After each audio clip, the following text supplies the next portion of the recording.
Our next stop was Montevideo in Uruguay.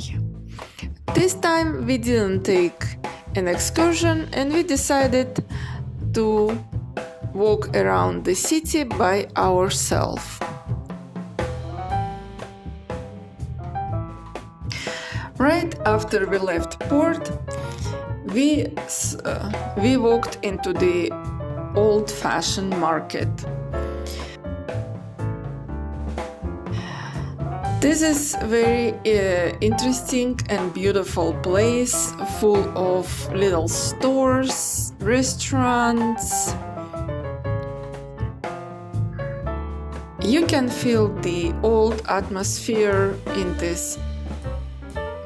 these old walls, but newly renovated market. You'll be surprised. In this port market, you will see more meat than fish. Located near the main port in Montevideo, the market is filled with shops, restaurants, and bars.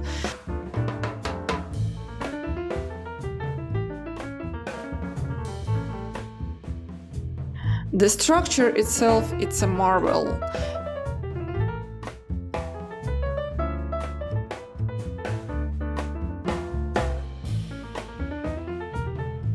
Montevideo is the largest city and also capital of the Eastern Republic of Uruguay. Montevideo is home for almost 80% of Uruguay's entire population. Uruguayan tango is a unique form of dance that originated in the neighborhoods of Montevideo towards the end of 1800s. Tango, and honestly, when you go in Uruguay, and they will tell you that tango is originated in Uruguay, but when you go to Argentina, they will tell you there that tango comes from Buenos Aires, Argentina. And then we walked along the old city of Montevideo.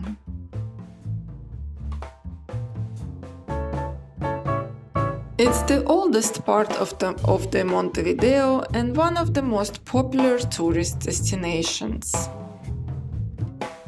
It's small and compacted area, full of beautiful old architecture. We were mesmerized by its old world charm and overly ornate architecture details. You can see the mixture of architecture styles on these streets. We walked on a quiet pedestrian street with the grocers, butcher shops, artisan craft stores, and has lots of 19th century charm with some of the prettiest buildings in Old Town.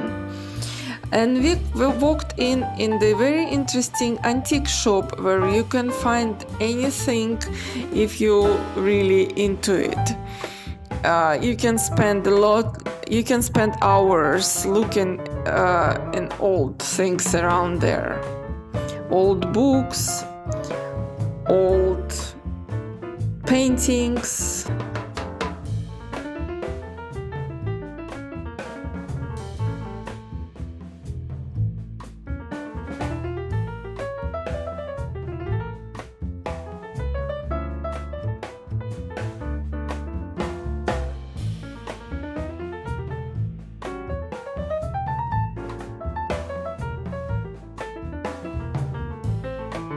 The city of Montevideo was founded between 1724 and 1726 by Bruno Mauricio de Zabala.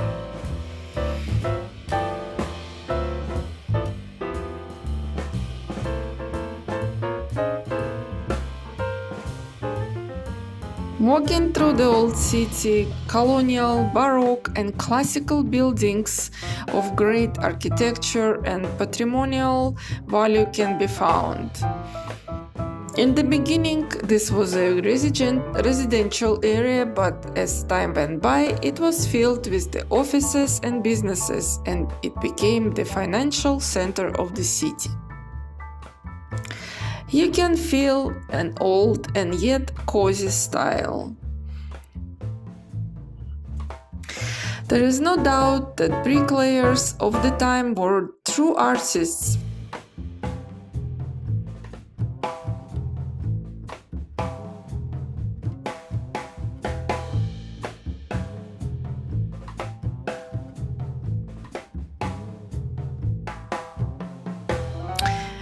In the Zabala Square, in the bronze monument in honor of founder of Montevideo, and its design clear example of Parisian influence, since the work was inspired by European city gardens.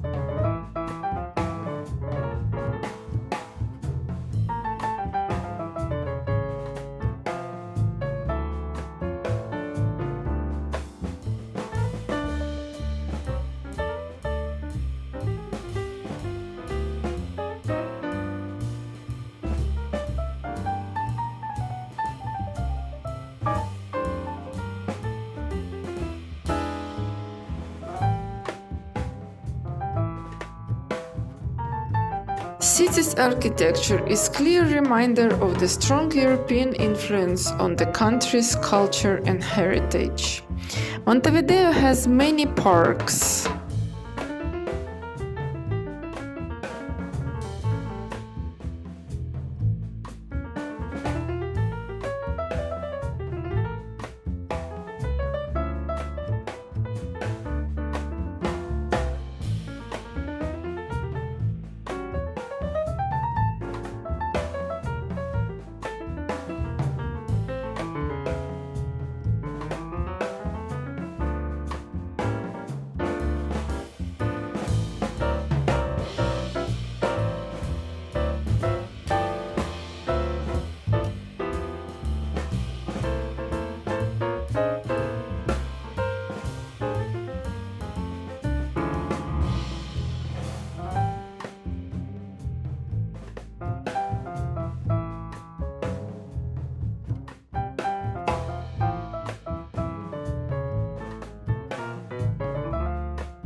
is old wall arc.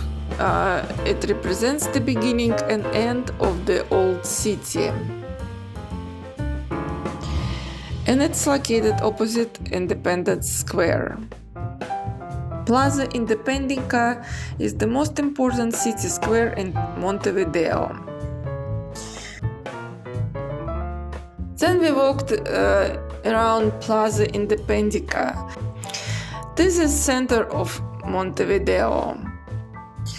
In the middle of the plaza, there is Antiguos Mausoleum, which houses the remains of the José Artigas, the man who declared Uruguay's independence from Spain in the beginning of the 19th century. The most famous building in the plaza is called Palacio Salva.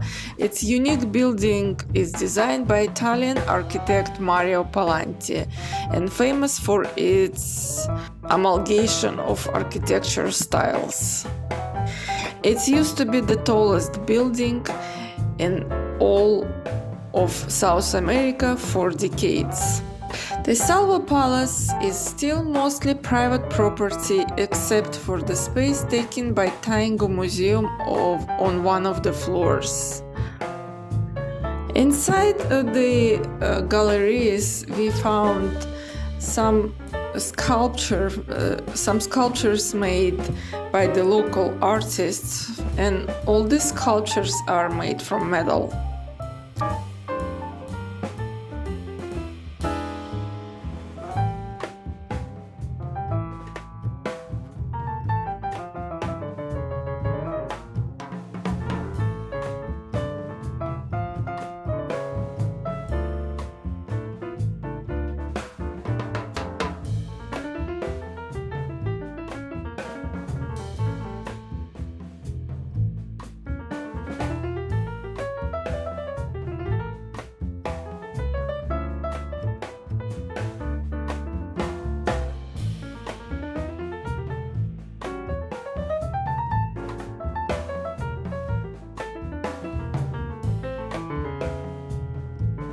We also walked by Teatro Soles, the Uruguay oldest theater, built in 1856.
And on our walk back, we walked along the Rambla. Rambla is about 10 miles long.